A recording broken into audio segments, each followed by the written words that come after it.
नमस्कार मित्रांनो, तुमचं MPSC ॲस्पिरंट या चॅनलवर स्वागत आहे. आज आपण परकीय व्यापार धोरण काय असतं ह्याच्याशी संबंधित माहिती पाहणार आहोत. जर तुम्ही आत्तापर्यंत माझ्या चॅनलला सबस्क्राईब केलं नसेल तर सबस्क्राईब करा, म्हणजे तुम्हाला माझ्या प्रत्येक व्हिडिओची नोटिफिकेशन भेटून जाईल. तर आजचा टॉपिक आहे आपला परकीय व्यापार धोरण, म्हणजेच फॉरेन ट्रेड पॉलिसी त्याला म्हटलं जातं. नंतर त्याच्यामध्ये काय माहिती आहे, तर त्याच्यामध्ये स्वातंत्र्योत्तर परकीय व्यापार धोरण काय आहे, तर त्याच्यामध्ये तिसऱ्या पंचवार्षिक योजनेपर्यंत भारताचे परकीय व्यापार धोरण आयात पर्यायीकरण होते. आयात पर्यायीकरण काय असते, तर आयात पर्यायीकरण म्हणजेच काय, तर ज्या वस्तू आपण परदेशातून आयात करतो त्यांच्या पर्यायी वस्तू भारतात निर्माण करणे. म्हणजेच एखादी वस्तू आहे ती परदेशातून आपण आयात करतो, परंतु ती आयात आपल्याला कमी करायची आहे व आपणच ती भारतामध्ये निर्माण करू शकतो, असं म्हणजे ती वस्तू भारतामध्ये निर्माण करायची, ह्यालाच आपण आयात पर्यायीकरण असं म्हणतो. ह्याचे काही उद्दिष्ट होते. ह्याच्यामध्ये काय असतं, तर परकीय चलनाची बचत करणे व त्याचा वापर महत्त्वाच्या वस्तूंची आयात करण्यासाठी वापरणे. म्हणजेच परकीय चलन जे आहे आपलं ते बचत करायचं आणि त्याच्यापासून महत्त्वाच्या वस्तू म्हणजे आपल्याला खाद्यान्न वगैरे जे वस्तू लागतात महत्त्वाच्या वस्तूच आयात करायचं, ह्याच्यामध्ये हे एक उद्दिष्ट होतं. नंतर दुसरं काय होतं, शक्य तेवढ्या वस्तूच्या उत्पादनाबाबत स्वावलंबन प्राप्त करणे. शक्य तेवढ्या वस्तूचं उत्पादन भारतामध्ये तयार करून स्वावलंबन प्राप्त करायचं होतं. ह्या आयात पर्यायीकरण धोरणाचं उद्दिष्ट व अशा प्रकारे याचे दोन उद्दिष्ट होते. मध्ये काय आहे, 1962मध्ये मुदलियार समितीने भारताच्या परकीय व्यापार धोरणाचे व्यापक परीक्षण केले. म्हणजे मुदलियार समिती ही भारताच्या परकीय व्यापार धोरणाचं म्हणजे व्यापक परीक्षण करण्यासाठी स्थापन केली होती. त्यांनी काय सांगितलं, त्यांनी 1970मध्ये मुदलियार समितीच्या शिफारशीनुसार प्रथमच निर्यात धोरणाची घोषणा करण्यात आली. म्हणजे प्रथमच, त्याच्या अगोदर फक्त आयात धोरण तयार करण्यात होते. म्हणजे तुम्हाला अगोदर सांगितलं आयात पर्यायीकरण धोरण त्यावेळेस राबवलं होतं. तर नंतर तिथून पुढे म्हणजे 1970पासून मुदलियार समितीच्या शिफारशीनुसार प्रथमच निर्यात धोरण घोषित करण्यात आले. त्यापूर्वी केवळ आयातच धोरण जाहीर केले जात होते. हे महत्त्वाचं आहे याच्यामध्ये. तर 1970पासून नियमित आयात तसे निर्यात धोरण स्वतंत्ररित्या घोषित केले जाऊ लागले. म्हणजे जे आयात व निर्यात धोरण आहे ते स्वतंत्र, म्हणजे एकत्र नव्हते, ते स्वतंत्र. म्हणजेच आयात धोरण वेगळं आणि निर्यात धोरण वेगळं, असे दोन धोरण जाहीर केले जात होते. तर 1981मध्ये पहिल्यांदा संयुक्त आयात निर्यात धोरण घोषित करण्यात आले. म्हणजे पहिल्यांदा एकत्र आयात निर्यात धोरण 1981ला घोषित करण्यात आले होते. त्यामध्ये आयात पर्यायीकरणाबरोबरच निर्यात वृद्धीवर विशेष भर दिला होता. म्हणजेच आयाती पर्यायीकरण तर अगोदर होतंच आपलं, तर त्याच्याबरोबरच निर्यात वृद्धीवर म्हणजे निर्यात कशाप्रमाणे जास्त प्रमाणात वाढेल त्याचा जास्तीत जास्त ह्याच्यामध्ये भर देण्यात आला होता. निर्यात वाढीवर सगळ्यात जास्त भर देण्यात आला होता ह्याच्यामध्ये. नंतर आहे 1984मध्ये आबिद हुसेन समिती ही स्थापन करण्यात आली होती 1984ला. ह्याच्यामध्ये काय सांगितलं त्यांनी, तर भारतीय परकीय व्यापार सुसंचालित करणे व परकीय व्यवहार तोलाचे संकट हे कायमस्वरूपी दूर करण्यासाठी ही समिती स्थापन करण्यात आली होती. म्हणजेच भारतीय परकीय व्यापार सुसंचलित म्हणजे त्याचं काय प्रकारे म्हणजे संचालक चांगल्या प्रकारे करता येईल अशा प्रकारे त्याचं हे करणार होते. आणि परकीय व्यवहार तोलाचे संकट कायमस्वरूपी दूर करायचं होतं. परकीय व्यवहार तोल जो आहे आपला म्हणजे व्यापार तूट, व्यापार शेष वगैरे ह्याच्याशी जे संकट येतात ते कायमस्वरूपी दूर करायचे होते. ह्या समितीकडे असं त्यांना माहिती गोळा करायची होती याच्याशी संबंधित सर्व. आणि नंतर ह्या समितीच्या शिफारसीनुसार 12 एप्रिल 1985 रोजी तत्कालीन वाणिज्य मंत्री व्ही.पी. सिंग यांनी प्रथमच त्रिवर्षीय आयात निर्यात धोरण जाहीर केले. ह्या समितीने शिफारस केली की आयात निर्यात धोरण तयार करा व ते जाहीर करा. त्याच्यामुळे आयात व निर्यात सगळ्यात प्रमाणात वाढेल व चांगल्या प्रकारे व्यापाराचं धोरण आखलं जाईल. त्याच्यासाठी यांनी त्रिवर्षीय आयात निर्यात धोरण तयार केलं. हे ह्या समितीच्या शिफारशीनुसार केलं, आबिद हुसेन समितीच्या. आणि ती कधी शिफारस 12 एप्रिल 1985च्या तत्कालीन व्ही.पी. सिंग यांनी ही शिफारस स्वीकारली व त्रिवर्षीय आयात निर्यात धोरण तयार केलं यांनी. नंतर जुलै 1991ला आर्थिक सुधारणा लागू करण्यात आल्यानंतर पंचवार्षिक व्यापार धोरण घोषित करण्याचा निर्णय घेण्यात आला. म्हणजेच जुलै 1991 हे सगळ्यात महत्त्वाचं वर्ष आहे. LPG धोरण ह्याच वर्षी जागतिकीकरण, खाजगीकरण वगैरे लिबरलायझेशन त्याला म्हटलं जातं. म्हणजेच LPG धोरण त्याला म्हटलं जातं. त्या धोरण 1991ला लागू करण्यात आलं व भारतामध्ये भरपूर सारा व्यापार धोरण म्हणजे जेवढ्या प्रकारात व्यापारामध्ये वाढ झाली, भरपूर बिझनेस वगैरे इथे भारतामध्ये म्हणजे सगळ्यात जास्त उभारणी झाली. आणि ह्याच्यामधून आर्थिक सुधारणा लागू करण्यात आल्यानंतर पंचवार्षिक व्यापार धोरण घोषित करण्यात आले. म्हणजे इथून पुढं 1991च्या धोरणानंतर आर्थिक धोरण सुधारणा धोरण जाहीर केल्याच्या नंतर तिथून पुढे सगळ्यात जास्त पंचवार्षिक धोरणं तयार करायला सुरुवात झाली व्यापाराशी संबंधित. त्याच्यामध्ये पहिले पंचवार्षिक आयात निर्यात धोरण जाहीर करण्यात आले. ते 1992 ते 97 ह्या कालावधीमध्ये, म्हणजे त्याचा कालावधी होता 1992 ते 97. एप्रिल 1992ला हे धोरण जाहीर करण्यात आलं. ह्या धोरणाचा उद्देश काय होता, तर उदारीकरण व स्वावलंबन हा धोरणाचा असा उद्देश होता. ह्याच्यामध्ये काय सांगितलं, तर आयात तसेच निर्यातीसाठी नकारात्मक सूची घोषित करण्यात आली. नकारात्मक सूची आयात व निर्यातीसाठी घोषित करण्यात आली. याच्यामध्ये निर्यात वृद्धीसाठी फोकस लॅटिन अमेरिका म्हणजेच जे अमेरिका खंड आहे त्याच्यावर फोकस करण्याचा ह्याच्यामध्ये योजना राबवण्यात आली आणि निर्यात वृद्धी वाढवण्यासाठी सगळ्यात जास्त याच्यामध्ये प्रयत्न करण्यात आले. दुसरे पंचवार्षिक आयात निर्यात धोरण ते कधी ते किती कालावधीपर्यंत राबवण्यात आले, तर 1997 ते 2002 ह्या कालावधीपर्यंत हे आयात निर्यात धोरण राबवण्यात आले. ह्या धोरणाचं नाव आयात निर्यात धोरणच आहे 1997 ते 2002पर्यंत. नंतर हे केंद्रीय वाणिज्य मंत्री व्ही रमैया यांनी जाहीर केले. व्ही रमैया त्यावेळेस वाणिज्य मंत्री होते, त्यांनी हे धोरण जाहीर केलं होतं. यामध्ये मूल्य आधारित अग्रिम परवाना व्यवस्था समाप्त करून अधिकार शुल्क पासबुक योजना सुरू करण्यात आली. म्हणजे एखादा उद्योग उभा करण्यासाठी परवाना लागतो, ही व्यवस्था समाप्त करून शुल्क पासबुक योजना तयार करण्यात आली याच्यामध्ये. नंतर ह्या धोरणाअंतर्गत 2000मध्ये विशेष आर्थिक क्षेत्र म्हणजे सेसची स्थापना करण्यात आली. सेसबद्दल माहिती आपण पुढच्या लेक्चरमध्ये घेणार आहोत, तर पुढच्या लेक्चरसाठी तुम्हाला वेट करावं, चॅनलला सबस्क्राईब करा, म्हणजे तुम्हाला त्याची नोटिफिकेशन भेटून जाईल. त्याच्यामध्ये सेस काय असतं, स्पेशल इकॉनॉमिक झोन असतं, त्याची तिथून पुढे सुधारणा ह्या धोरणाअंतर्गत करण्यात आली. नंतर यामध्ये फोकस CIS हा ग्रुप आहे काही देशांचा, ही योजना त्यांच्यासाठी म्हणजे फोकस करायचा होता त्या देशांवर आणि त्यांना निर्यात सगळ्यात जास्त याच्यामधून करायची होती. नंतर आहे परकीय व्यापार धोरण 2004 ते 9.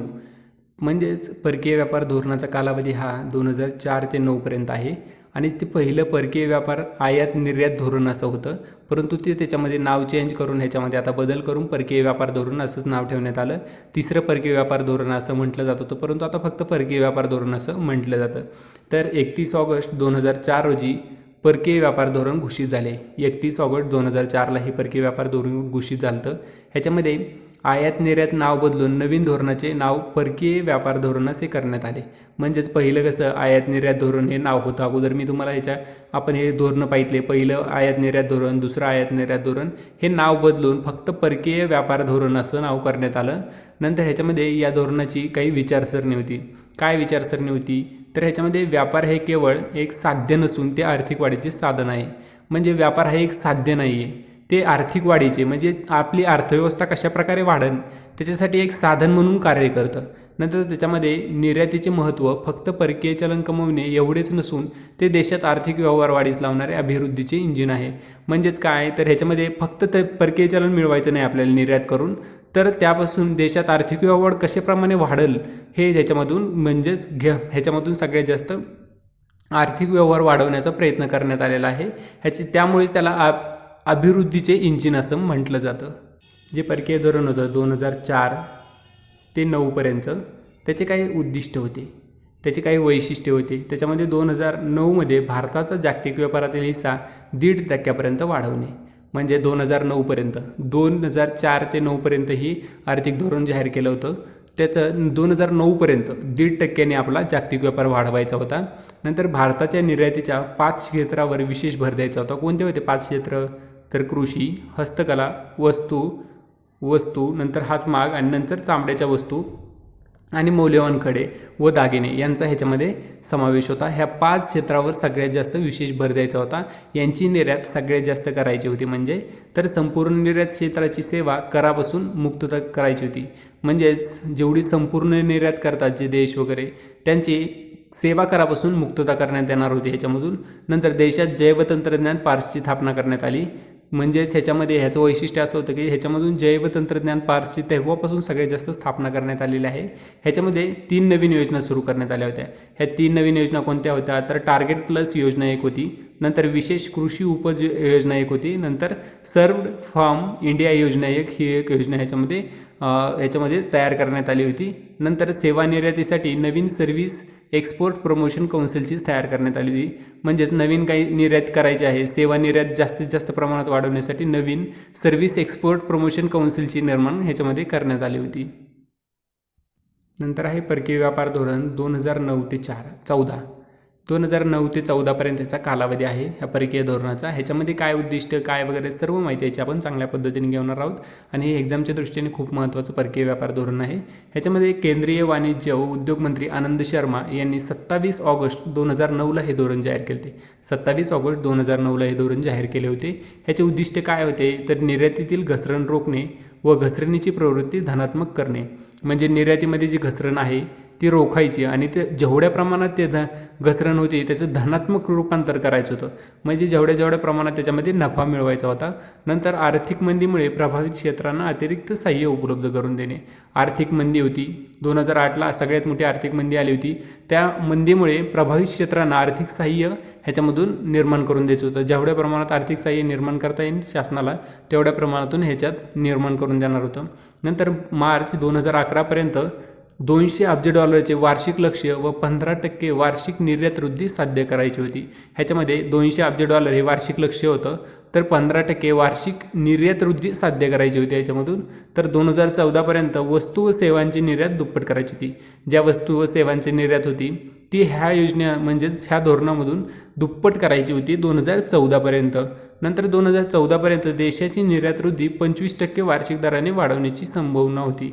म्हणजेच देशाची जर निर्यात धरली आपण तिची वृद्धी 25% वार्षिक दराने वाढण्याची संभावना त्यावेळेस निर्माण झाली होती.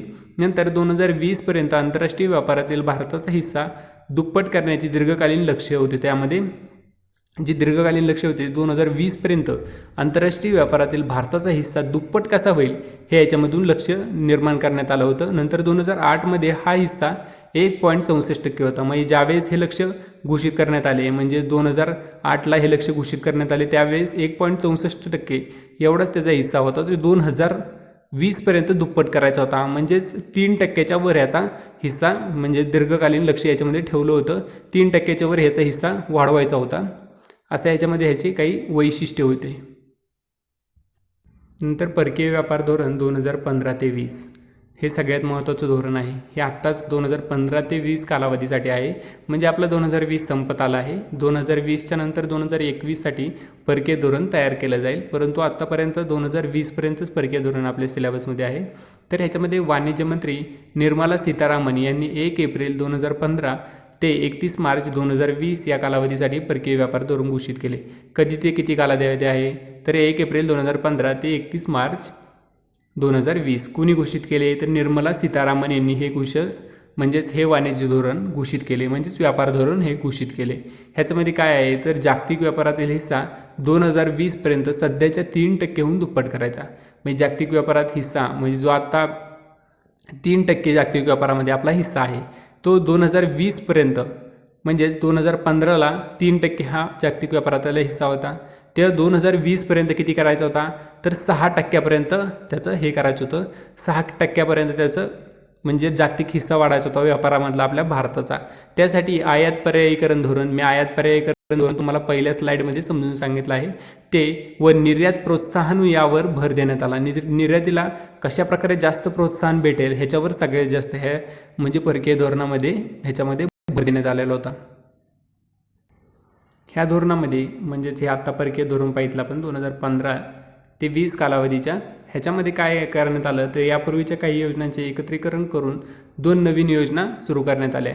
कोणत्या 2 नवीन योजना सुरू करण्यात आल्या तर भारतातून वस्तू निर्यात योजना ही एक होती, भारतातून सेवा निर्यात एक योजना ह्यातील होती. परंतु आपण पाहणार आहोत आता भारतातील वस्तू निर्यात योजना. ह्याच्यामध्ये काय म्हणतात आलं इंग्लिशमधून एक्सपोर्ट्स फ्रॉम इंडिया शेम असं म्हटलं जातं. म्हणजे MEIS असं म्हटलं जातं ह्याला. यामध्ये पूर्वीच्या 5 योजनांचा समावेश करण्यात आला होता. पूर्वीच्या काही 5 योजना होत्या त्यांचा ह्याच्यामध्ये समावेश करण्यात आला होता. कोणत्या होत्या 5 योजना तर फोकस प्रोडक्ट स्कीम म्हटलं जातं ह्याला. ही एक योजना त्यामध्ये समावेश करण्यात आला. नंतर market linked focus product scheme ही एक योजना याच्यामध्ये म्हणजे समावेश करण्यात आला. नंतर फोकस मार्केट स्कीम ही एक योजना याच्यामध्ये समावेश करण्यात आला. नंतर ॲग्री इन्फ्रास्ट्रक्चर इन्सेटिव्ह स्क्रिप ह्याला ही एक ह्याच्यामध्ये समावेश करण्यात आला. नंतर विशेष कृषी व ग्रामोद्योग योजना ही एक ह्याच्यामध्ये समावेश करण्यात आली. म्हणजे ह्या 5 ज्या योजना आहेत त्या ह्या योजनेमध्ये समावेश करण्यात आल्या. कोणत्या? तर भारतातून वस्तू निर्यात योजना ह्याच्यामध्ये ह्या 5 योजनांचा समावेश करण्यात आला. नंतर दुसरी योजना कोणती होती? तर भारतातून निर्यात योजना असं त्याचं नाव होतं. म्हणजे services export from India stem असं म्हटलं जातं. म्हणजेच SEIS व्हायला म्हटलं जातं. तर ह्याच्यामध्ये पूर्वीच्या सर्व फ्रॉम इंडिया स्कीम म्हणजे 2004 ते 9 जे धोरण घोषित केलं होतं त्या धोरणामध्ये ही योजना घोषित करण्यात आली होती. कोणती? सर्व फ्रॉम इंडिया स्कीम. ह्या योजनेची पुनर्रचना करून ही नवीन योजना तयार करण्यात आली होती. म्हणजेच ही भारतातून सेवा निर्यात योजना ही सर्व फ्रॉम इंडिया स्कीम ह्या योजनेची पुनर्रचना करून तयार करण्यात आलेली योजना आहे. या धोरणात पूर्वीच्या निर्यात प्रोत्साहनाच्या विविध योजना सुरू ठेवण्यात आल्या. म्हणजे निर्यात प्रोत्साहनासाठी काही योजना तयार केल्या होत्या अगोदर, त्या सर्व योजना ह्याच्यामध्ये म्हणजे ठेवण्यात आल्या होत्या. फक्त काही योजना म्हणजे भारतातून वस्तू निर्यात योजना ह्याच्यामध्ये 5 योजना म्हणजे समावेश करण्यात आला होता. आणि ह्याच्यामध्ये फक्त सेवा योजना आहे जी भारतातून सेवा निर्यात योजना ह्याच्यामध्ये सर्व फ्रॉम इंडिया स्कीम ह्याच्यामध्ये समावेश करण्यात आला होता किंवा पुनर्रचना याची करण्यात आली होती. मी आशा करतो की तुम्हाला माझा व्हिडिओ आवडला असेल. जर व्हिडिओ आवडला असेल तर चॅनलला सबस्क्राईब करा व माझ्या प्रत्येक व्हिडिओची अपडेट घेत राहा. थँक्यू.